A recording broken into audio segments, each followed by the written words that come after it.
Hello friends, मैं Vishnu Kumar Gupta Vishnu learning portal पर आपका स्वागत करता हूं।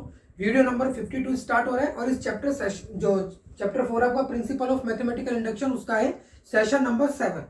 अब तक हम इसके टोटल 15 क्वेश्चंस को पिछले 6 वीडियोस में कवर कर चुके हैं। यह है इस चैप्टर का 7वां वीडियो। स्टार्ट करते हैं। देखो क्वेश्चन नंबर 16 क्या है, 1/1 into 4 plus 1/4 into 7 plus 1/7 into 10 ये जा रहा है और nth टर्म आपकी क्या है 1/3n-2 3n+1 equals to n/3n+1। इसको हमें मैथमेटिकल इंडक्शन के प्रिंसिपल के थ्रू से प्रूव करना है, प्रूव करना है। तो सबसे पहले हम दिए हुए स्टेटमेंट को Pn मान लेते हैं, तो वो मैंने ऐसे कैसे लिख दिया है। इसके बाद सेकंड स्टेप क्या होती है अपनी, हम इसे n=1 के ऊपर ट्रू प्रूव करते हैं। तो फॉर n=1 पहला क्या होगा, यहाँ पे LHS साइड में होगा एक टर्म इसकी, यानी कि पहले तो इसको लिखो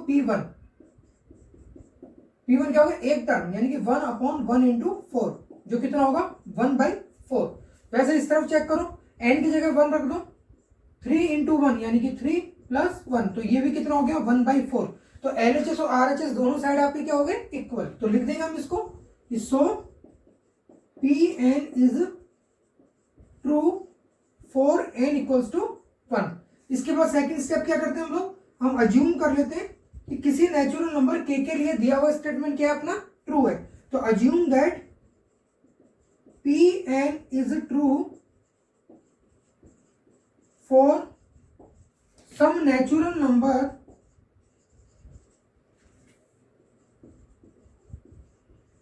k। किसी नेचुरल नंबर k के लिए ये स्टेटमेंट क्या अपना ट्रू है, हमने मान लिया। तो हम pk लिखते हैं। pk क्या होगा, देखो 1/1 into 4 प्लस 1/4 into 7 इस तरीके से चलता जाएगा और यहाँ पे क्या आ जाएगा n की जगह k आ जाएगा। तो 1/3k - 2 3k + 1 इक्वल्स टू क्या हो जाएगा k/3k + 1। ठीक है ना। देखो क्वेश्चन नंबर 16 स्टार्ट हो चुका है, वही सेम प्रोसीजर फॉलो हो रहा है जो अब तक के 15 क्वेश्चन में फॉलो हुआ है, कोई चेंजेस नहीं है अभी तक।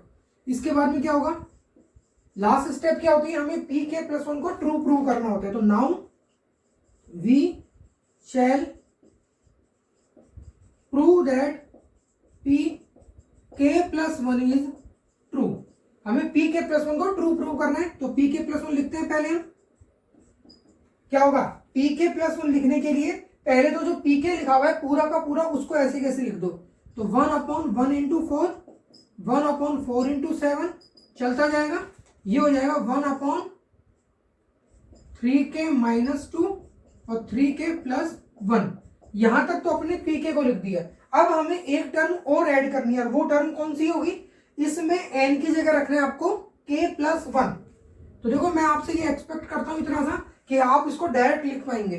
तो देखो n की जगह k + 1 रखोगे तो 3 किससे मल्टीप्लाई होगा k + 1 से, तो वो क्या हो जाएगा 3k, और जब +1 है वो +1 3 से मल्टीप्लाई होगा तो 3 बनेगा और 3 - 2 कितना हो जाएगा +1।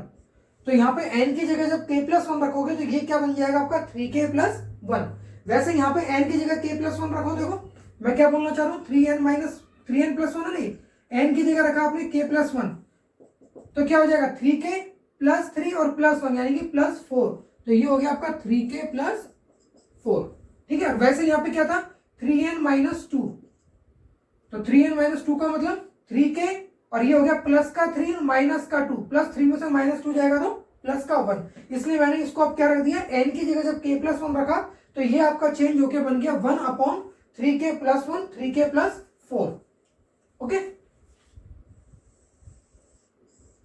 ये हो गया आपका RHS वाला सेट। तो हमें इसको, सॉरी RHS नहीं हुआ, ये तो अभी हमने केवल इसी इक्वेशन को लिखा है। अब यहाँ पे रखो n की जगह k + 1, तो ये हो गया k + 1, और जब यहाँ पे k + 1 रखोगे क्या लिखा हुआ है, ये लिखा हुआ 3n + 1, तो n की जगह रख दिया मैंने k + 1, तो क्या हो जाएगा 3k + 3n + 1 यानी कि 3k + 4।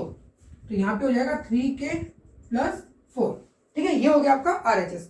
अब मुझे इसको सॉल्व करना है, सॉल्व करते हुए मुझे ये लेके आना है। अगर मैं ये लेके आ जाता हूं तो आपका LHS = RHS। यहां से लेके यहां तक तो आपने pk को ही लिखा है ऐसे कैसे, तो इसका सम तो मुझे पहले से पता है कितना k/3k + 1, तो इस पूरे को मैं रिप्लेस कर दूंगा k/3k + 1 से।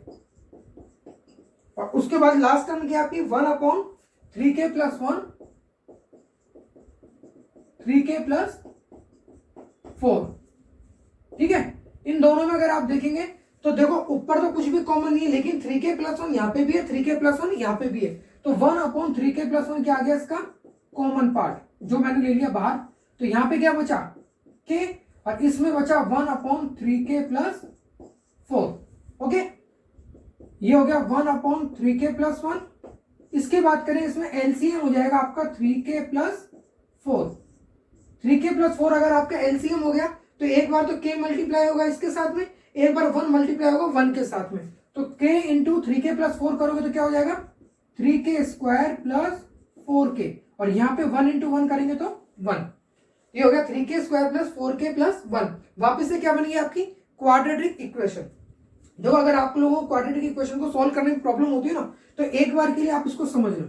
जैसे मान लो ax square plus bx plus c, इस टाइप की क्वाड्रेटिक इक्वेशन होती है, तो उसमें हम क्या करते हैं b को ऐसे दो टुकड़ों में स्प्लिट कर देते हैं, b1 और b2 में। इस तरीके से स्प्लिट करते हैं कि b1 और b2 को जब आप ऐड करो तो वो तो बन जाए आपका b, और b1 और b2 को जब मल्टीप्लाई करो तो वो बन जाए आपका a इंटू सी। समझ में है? ax square plus bx plus c, इस फॉर्म में जब क्वाड्रेटिक इक्वेशन कोई होती है तो x का जो कोफिशिएंट होता है b, इसको दो ऐसे टुकड़ों में स्प्लिट करो b1 और b2 में कि उनका एडिशन तो क्या होना चाहिए b होना चाहिए, और उनका मल्टीप्लीकेशन क्या होना चाहिए x स्क्वायर का कोफिशिएंट और कांस्टेंट नंबर जो आपका है उन दोनों के मल्टीप्लीकेशन के इक्वल।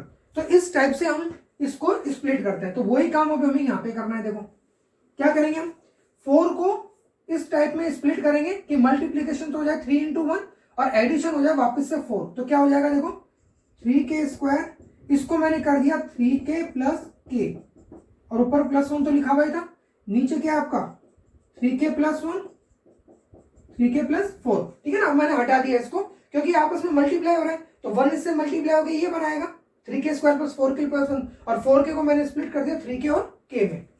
अब देखो इन दोनों में क्या कॉमन आ रहा है 3k कॉमन आ रहा है, तो 3k कॉमन ले लिया, ब्रैकेट में क्या बचा 3 बाहर आ चुका, k की एक पावर बाहर आ चुकी, तो अंदर क्या बच गई एक पावर। यहाँ पे 3k पूरा का पूरा बाहर आ गया तो अंदर 1, और यहाँ पे क्या है k प्लस 1 है, k प्लस 1 को मैंने ब्रैकेट में लिख दिया। ओके, नीचे क्या है 3k प्लस 1 3k प्लस 4। अब देखो 3k इंटू k प्लस 1, यहाँ पे है केवल k प्लस 1, तो इन दोनों टर्म में k प्लस 1 कॉमन आ रहा है, तो मैंने k प्लस 1 को बाहर लिख लिया। ब्रैकेट में क्या बचा, इस पूरे में से k प्लस 1 मैं कॉमन ले चुका हूं, तो यहाँ पे क्या बचा 3k, इसके अंदर k प्लस 1 पूरा का पूरा मैंने बाहर ले लिया, तो अंदर क्या बचा केवल 1। आप अगर इसमें कंफ्यूज हो रहे हो तो इसको आप ऐसे भी लिख सकते हो 1 इंटू 3k प्लस 1, ऐसे भी कर सकते हो, k प्लस 1 आप बाहर ले लेते, तो यहाँ पे क्या बच गया 1, ऐसे भी समझ सकते हो। ये नीचे क्या है 3k प्लस 1 3k प्लस 4। अब देखो ये चार चीजें आपस में मल्टीप्लाई हो रही है, दो ऊपर दो नीचे, और इस सब मल्टीप्लीकेशन में, और ये दोनों इससे क्या हो रही है डिवाइड हो रही है, तो 3k प्लस 1 3k प्लस 1 क्या हो जाएगा कैंसिल, ऊपर क्या बचेगा k प्लस 1, नीचे क्या बचेगा 3k प्लस 4। देखो आपका RHS क्या था k प्लस 1 3k प्लस 4, वही आ गया यहाँ पे, तो ये हो गया आपके RHS के इक्वल। इसके बाद में वही लाइन लिखनी है, therefore pk plus 1 is true whenever pk is true, और सेकंड लाइन क्या लिखते हैं, thus by using principle of mathematical induction the given statement pn is true for all natural numbers n belongs to n। ठीक है, इसको note कर लो। Question number 17 देखो, 1/3 into 5 plus 1/5 into 7 plus 1/7 into 9 up to 1/2n plus 1 2n plus 3 equals to n/3 into 2n plus 3। ये question था, वही मैंने read किया अब तक। उसके बाद में सबसे पहला काम क्या करते हैं, स्टेटमेंट को pn मान लेता है, तो वो pn मान के मैंने इसको लिख दिया। उसके बाद क्या करते हैं n इक्वल्स टू 1 के लिए हमें इसे ट्रू प्रूव करना होता है, तो n इक्वल्स टू 1 का मतलब यहाँ पे फर्स्ट स्टेप लेनी है और यहाँ पे आपको n इक्वल्स टू 1 रखना है। तो फर्स्ट स्टेप क्या है 1/3 इंटू 5, 3 इंटू 5 कितना होता है 15, तो ये तो हो गया LHS हो गया आपका 1/15। RHS की बात करें तो n की जगह रख दिया मैंने 1, तो 1/3 इंटू 2 इंटू 1 करोगे तो 2 प्लस 3 यानी 5, तो 3 इंटू 5 यानी 15, तो ये भी हो गया 1/15, यहाँ पे था 1/15, इसलिए pn ट्रू हो गया n इक्वल्स टू 1 पे। उसके बाद क्या करते हैं, हम अज्यूम करते हैं कि आपको जो pn है वो किसी नेचुरल नंबर k के लिए क्या होगा ट्रू होगा, तो इसी स्टेटमेंट को दोबारा से लिख देते हैं, केवल n की जगह k रख देते हैं, रख दिया हमने। इसके बाद में लास्ट स्टेप क्या करते हैं, इस स्टेटमेंट को अब हमें k+1 के ऊपर ट्रू प्रूव करना होता है। तो pk+1 क्या होगा, pk+1 को लिखने का वही तरीका कि पहले तो pk को ऐसे कैसे लिख दो, तो pk मैंने ऐसे कैसे यहां तक लिख दिया। इसके बाद में एक टर्म और ऐड होगी, वो कौन सी टर्म होगी, जहां पे हमें n की वैल्यू क्या रखनी है, k+1। अब देखो n की जगह जब मैं k+1 रखूंगा तो ये क्या आपका 2n+1, n की जगह रख दिया मैंने k+1 तो ये कितना हो गया 2k+2+1 यानी 2k+3, तो वही लिखा है मैंने। फिर क्या है 2n+3, n की जगह रख दो k+1+3 यानी कि 2k+2+3 यानी कि 2k+5, ठीक है। उसके बाद में RHS क्या हो जाएगा आपका n इंटू ये हो गया, n की जगह तो हो गया k+1 3 और ये n की जगह क्या है, ये 2n+3 ना, वो तो ऐसे कैसे यहीं से आ जाएगा 2k+5, तो ये हो गया आपका RHS। तो हमें अब इसे प्रूव करना है RHS को, LHS को सॉल्व करते हुए हमें RHS लेके आना है। तो देखो सबसे पहले तो वही चीज करेंगे फिर से कि इसमें जो टोटल टर्म है उसमें से एक टर्म कम कर लो, तो ये पूरी तो कौन सी थी, k वाली थी, pk वाली, तो इसका सम तो ये है ही ऑलरेडी, तो इसको तो मैं रिप्लेस किससे कर सकता हूँ k/3 इंटू 2k+3 से, और प्लस ये लास्ट टर्म है वो मैंने यहाँ पे ऐड कर दी 1/2k+3 और 2k+5, ये मैंने लास्ट टर्म इसके अंदर ऐड कर दी है, ठीक है। अब इसको आगे सॉल्व करते हैं। देखो इसमें देखो कुछ कॉमन आ रहा है, तो मैंने देखा कि ऊपर तो कुछ कॉमन नहीं आ रहा है लेकिन नीचे 2k+3 कॉमन आ रहा है, तो ब्रैकेट में क्या बचेगा, यहां बचा k/3, इस तरफ देखा तो ऊपर तो 1 है, नीचे क्या 2k+3 आ चुका, तो क्या बचा 2k+5। अब क्या करेंगे नेक्स्ट स्टेप, हम इसमें एलसीएम लेंगे, तो यहां पे था 1/2k+3, इसमें एलसीएम आया 3 इंटू 2k+5, ये एलसीएम ले लिया 3 इंटू 2k+5, दोनों टर्म मैंने ले ली, दोनों टर्म लेने से क्या होता है, ये इससे मल्टीप्लाई हो जाएगा और ये इससे मल्टीप्लाई हो जाएगा, तो k को 2k से मल्टीप्लाई करोगे तो 2k², 5 को k से मल्टीप्लाई करोगे तो 5k, और 1 को 3 से मल्टीप्लाई करोगे तो 3, तो ऊपर तो क्या बचा आपका 2k² + 5k + 3, क्या बन गई आपकी क्वाड्रेटिक इक्वेशन, वापस से वही बन गई। आपको 5 को स्प्लिट करना है ऐसे दो टुकड़ों में जिसका सम तो 5 आ जाए और मल्टीप्लीकेशन 2 इंटू 3 आ जाए, तो मैंने देखा 2 और 3 दोनों मिलकर 5 ही तो बनाते हैं, तो सबसे सिंपल तरीका 5 को कौन से दो टुकड़ों में स्प्लिट करो, 2 और 3 में, तो क्या हो जाएगा, देखो ऊपर हो गया 2k², 5k को मैं लिख रहा हूं 2k + 3k और ये है 3 अपॉन 2k + 3 तो ऑलरेडी है ही, यहां पे भी क्या है 3 इंटू 2k + 5, ओके। अब देखो इन दोनों में क्या कॉमन आ रहा है 2k, तो ब्रैकेट में क्या बच गया, यहां पे तो बच गया k, यहां पे कुछ नहीं बचा यानी कि 1, ये तो बच गया आपका k और ये 1, क्योंकि इसमें से 2 बाहर ले चुका मैं, k की 1 पावर बाहर ले चुका, तो यहां तो केवल 1 पावर बची k की, यहां पे 2k पूरा का पूरा मैंने ले लिया कॉमन, तो यहां पे क्या बचा 1, इन दोनों में क्या कॉमन आ रहा है 3, तो इसमें भी ब्रैकेट में क्या बचेगा k + 1 और नीचे क्या है देखो 3 इंटू 2k + 3 2k + 5, ओके। अब देखो 2k into k + 1 3 into k + 1 यानी k + 1 दोनों जगह आ रहा है, तो मैंने k + 1 को कॉमन ले लिया, ब्रैकेट में क्या बचा, इधर तो बचा 2k, उस तरफ बचा आपका 3, नीचे क्या है 3 इंटू 2k + 3 2k + 5, न्यूमरेटर में 2 चीजें मल्टीप्लाई हो रही है, डिनोमिनेटर में 3 चीजें मल्टीप्लाई हो रही है, यानी ऊपर नीचे अगर कुछ सेम होगा तो वो कैंसिल हो सकता है, तो 2k + 3 से 2k + 3 कैंसिल, ऊपर क्या बचा आपका k + 1, नीचे क्या बचा 3 मल्टीप्लाई 2k + 5, चेक कर लो ये RHS हो गया आपका, देखो k + 1 3 इंटू 2k + 5, तो इसके बाद में वही 2 लाइन लिखनी है आपको, therefore pk + 1 is true whenever pk is true and thus by using the principle of mathematical induction the given statement pn is true for all natural number n belongs to n, ठीक है, note कर लीजिए इसको। Question number 18 पे आते हैं, देखो क्या दिया हुआ है, हमको प्रूव करना है कि 1 + 2 + 3 up to n is less than 1/8 2n + 1 का होल स्क्वायर। अब तक के जितने क्वेश्चन हमने पढ़े हैं यहाँ पे था इक्वल का साइन, अब की बार आ गया लेस देन, तो आपने अब तक बहुत मौज कर ली, अब तक अगर वो सो रहा हो तो अब वो जाग जाए, ठीक है ना, क्योंकि अब क्वेश्चंस के पैटर्न चेंज होने वाले हैं, जो आपने 1 से लेकर 17 तक के क्वेश्चन पढ़े वो एक ही पैटर्न पे चल रहे थे, अब आपको थोड़ा सा यहाँ पे चेंजेस मिलेंगे और आगे भी जो क्वेश्चन आएंगे उनका लेवल थोड़ा थोड़ा सा अप होता जाएगा और साथ में उसमें हर बार हमें क्वेश्चन में अलग अलग तरीके से माइंड को अप्लाई करना होगा। तो देखो पहले इस क्वेश्चन को देखते हैं, क्या दिया हुआ था, इस स्टेटमेंट को मैंने ऐसे कैसे Pn मान लिया, तो Pn बराबर क्या हो गया आपका, इसी स्टेटमेंट को मैंने ऐसे कैसे लिख दिया। सेकंड काम हम क्या करते हैं, n इक्वल टू 1 पर इस स्टेटमेंट को ट्रू प्रूव करते हैं। तो n इक्वल टू 1 के लिए देखते हैं हम क्या होगा,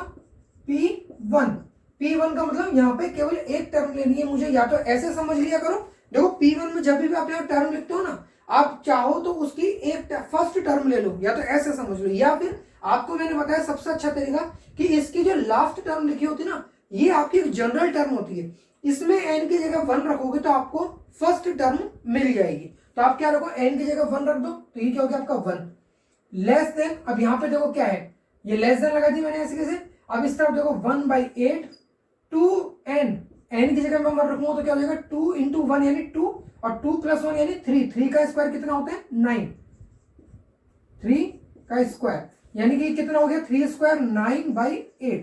तो मुझे बताओ 1 क्या 9/8 से छोटा होता है या नहीं होता, तो मैंने देखा कि ये क्या है, ये इम्प्रॉपर फ्रैक्शन है जिसमें न्यूमरेटर बड़ा है डिनोमिनेटर छोटा है। तो जब भी न्यूमरेटर बड़ा होगा डिनोमिनेटर छोटा होगा, हमेशा उसकी वैल्यू क्या होती है 1 से ज्यादा होती है। तो इसका मतलब 1 इज लेस देन 9/8, ये बिल्कुल क्या है ट्रू है। तो क्या हो जाएगा, so Pn is true for n equals to 1। ठीक है, वही किया अब तक जो करते हैं हम हर बार। उसके बाद हम क्या करते हैं, अज्यूम कर लेते हैं, assume that Pn is true for some natural number k।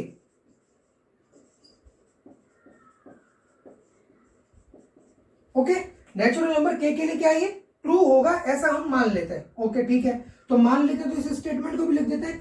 p के क्या हो जाएगा आपका 1 + 2 + 3 अप टू इस बार हो जाएगा k तक, और लेस देन 1/8 n की जगह क्या हो जाएगा k, यानी ट्वाइस ऑफ k + 1 का होल स्क्वायर। ये हो गया आपका p के।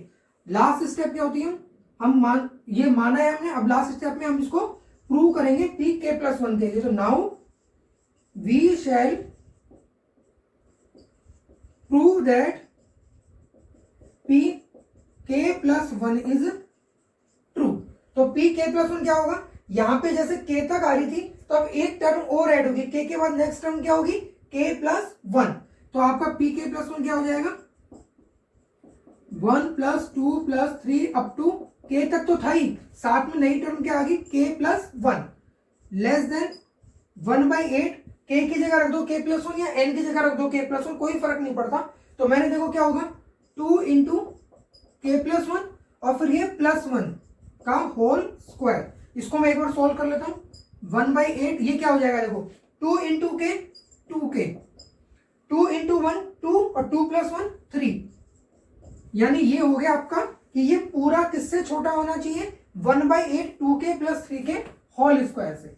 अब देखो चेंजेस कहाँ आ रहे हैं, ये तो हमने जो अब तक पढ़ा था वही लिखा है हमने, कोई दिक्कत नहीं है। चेंजेस अब यहां से स्टार्ट हो रहे हैं। कौन सा चेंजेस है, पहला चेंजेस क्या आएगा, यहाँ पे देखो पहले क्या होता था इक्वल का साइन होता था, इक्वल के साइन की वजह से मैं क्या करता था जब इसको सॉल्व करता था तो यहां से लेके यहां तक की जो वैल्यू थी ना उसको उठा के मैं डायरेक्ट ये रख देता था। इस बार मैं ये काम नहीं कर सकता हूँ, क्यों, क्योंकि यहां से लेके यहां तक की जो वैल्यू वो इससे छोटी है, कितनी छोटी है मुझे नहीं पता पर इससे छोटी है। तो क्या मैं इसको इससे रिप्लेस कर सकता हूँ, कर ही नहीं सकता। अगर आपको पता है कि a इज लेस देन 4, ठीक है, और अब आपको कहीं पे a + b की वैल्यू निकालनी हो तो क्या आप a को 4 से रिप्लेस कर सकते हो, क्या नहीं कर सकते हो। अगर a मुझे पता है 4 से छोटा है तो a की जगह क्या मैं 4 लिख सकता हूँ, नहीं लिख सकता। इसका मतलब अब मैं यहां से लेके यहां तक को इस 1/8 2k + 1 से रिप्लेस नहीं कर सकता। तो यहाँ पे हमें अब थोड़ा सा चेंजेस करना पड़ेगा। आपको प्रूव ये करना है, कैसे प्रूव करना है, हमने जो अज्यूम किया कि ये स्टेटमेंट ट्रू है इसी की हेल्प लेनी है। यही सबसे इसका मेन स्टेटमेंट होता है जिसको हम अज्यूम करते हैं कि ट्रू है, उसी की हेल्प से हम प्रूव कर रहे थे। अब तक भी हमने जितने भी स्टेटमेंट प्रूव किए उसमें क्या किया है, यहां से लेके यहां तक की वैल्यू को इससे रिप्लेस करते थे, मतलब इसका हम यूज करते थे। अभी भी हम इसी का यूज करेंगे, पर कैसे करेंगे वो देखो। देखो आपको पता है ये चीज, पी के क्या लिखा हुआ है आपका कि 1 + 2 + 3 up to k is less than 1/8 2k+1 का होल स्क्वायर। ये आपको पता है कि ये हमने यहाँ लिखा हुआ है, ये तो हमने माना कि ये ट्रू है, ये ट्रू नहीं है अभी तक, इसको हमें प्रूव करना है, लेकिन ये मैंने माना है कि ये ट्रू है।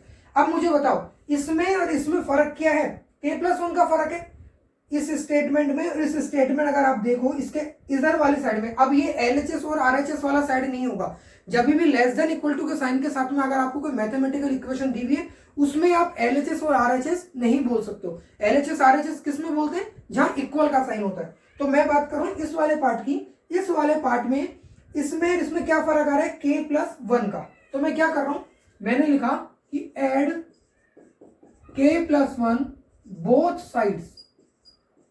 जो ये इक्वेशन है मैथमेटिकल इक्वेशन, इसके दोनों साइड में k+1 ऐड कर सकता हूं, कोई दिक्कत नहीं। आपको पता है कि 2 = 4 होता है। अगर मैं दोनों साइड कुछ भी सेम चीज ऐड कर सकता हूं, जैसे मान लो मैंने 3 ऐड कर दिया तो क्या हो गया?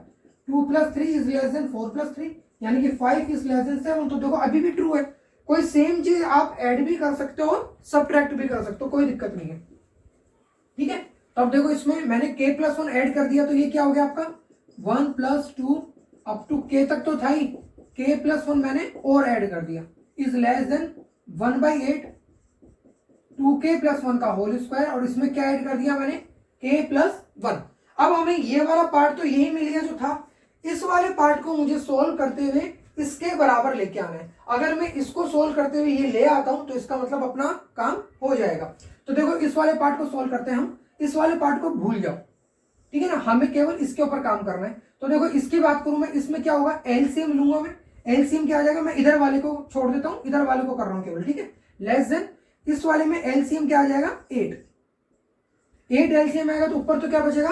2k+1 का होल स्क्वायर, जिसको हम ओपन कर देते हैं। क्या होता है? a² प्लस 2ab यानी कि 4k प्लस b² यानी कि 1। और ये 8 मल्टीप्लाई होगा k+1 के साथ में, तो क्या हो जाएगा? 8k+8, ठीक है ना। इसमें एलसीएम लिया था मैंने 8, तो इसके तो बेस में 8 था, इसलिए ये तो ऊपर की जो लिखा हुआ था वो का वो बच गया। और ये किससे मल्टीप्लाई हो जाएगा? 8 से, तो ये होगा 8k+8। अब इसको सॉल्व करते हैं। लेस देन ये हो गया आपका 4k², 4k and 8k 12k, और 1 + 8 9/8।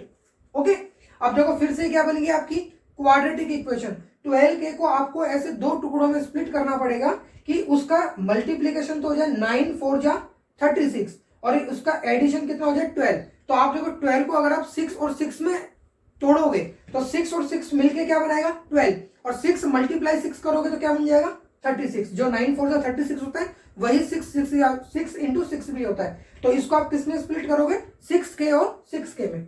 तो ये हो गया आपका less than 4k² plus 6k plus 6k plus 9/8। इन दोनों में क्या कॉमन आ रहा है? देखो k कॉमन आ रहा है और 2 कॉमन आ रहा है, यानी कि 2k कॉमन आ रहा है। तो ब्रैकेट में क्या बचा? इधर 2k, इसमें क्या बच गया? 3। इन दोनों में 3 कॉमन आ रहे हैं, तो ब्रैकेट में क्या बचा? 3 2 जा 6 और k, और 3 मैंने ले लिया तो 9, 3 3 जा 9 होता है, तो यहाँ पे क्या बचा? 3 / 8। ओके, अब इन दोनों में देखो 2k+3 इसमें भी आ रहा है, 2k+3 इसमें भी आ रहा है, तो मैंने ले लिया 2k+3 को बाहर। यहाँ पे क्या बचा? 2k, और यहाँ पे 3 / 8। 2k+3 दो बार मल्टीप्लाई हो रहा है, इसका मतलब a × a क्या होता है? a²। तो वैसे 2k+3 × 2k+3 क्या हो जाएगा? 2k का स्क्वायर। अब इसके आगे जगह नहीं, मैं यहां करता हूं। ओके, 2k+3 का होल स्क्वायर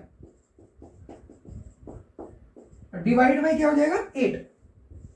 यहां पे क्या था? देखो 2k+3 का होल स्क्वायर, और ये 1/8 से मल्टीप्लाई हो रहा है। 1 मल्टीप्लाई का मतलब डिवाइड ही बोल सकते हो आप इसको। अगर 8 इसके डिनोमिनेटर में है तो वो एक तरीके से इसके नीचे तो आएगा, यहीं पे आएगा। तो ये और ये दोनों क्या है? सेम ही है। तो जो मुझे प्रूव करना था कि मुझे इसमें मैंने k+1 को ऐड किया था, और ऐड करने के बाद में ये टर्म बनी थी आपकी, ये मतलब ये वाली pk+1 वाली, इसको मुझे 1/8 2k+3 का होल स्क्वायर से लेस देन प्रूव करना था। तो क्या वो प्रूव हो गया? तो हो गया। तो इसके बाद आप लिखोगे वही चीज जो आप लिखते आ रहे हैं, therefore pk+1 is true whenever pk is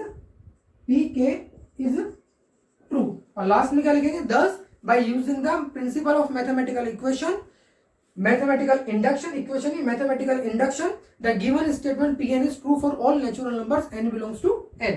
ठीक है ना। तो इस क्वेश्चन में क्या चेंजेस था हमारा, इस क्वेश्चन में हमारा मेन पार्ट था, इसको लाने के लिए पहले हम क्या करते थे, इसको इससे रिप्लेस कर देते हैं। इस बार ये लेस देन का साइन है, इक्वल का साइन नहीं है, तो रिप्लेस नहीं कर सकते, लेकिन हम इसकी हेल्प लेंगे। क्या करेंगे हम, इसकी हेल्प से हम इसके अंदर हमने, और इसके अंदर दोनों में चेंजेस क्या है, k+1 का डिफरेंस है केवल, तो मैंने क्या करा, k+1 को दोनों साइड ऐड कर दिया और उसके बाद में इसको सॉल्व किया। ठीक है, तो इस क्वेश्चन को अच्छे से नोट कर लेना, अच्छे से समझ लेना, समझ में नहीं आए तो रिवाइंड करके इसको फिर से देख लेना। अगर आप लोगों को वीडियोस अच्छे लग रहे हो तो इसको आप वीडियोस को लाइक करें, चैनल को सब्सक्राइब करें और उसको शेयर करें। Okay bye, take care.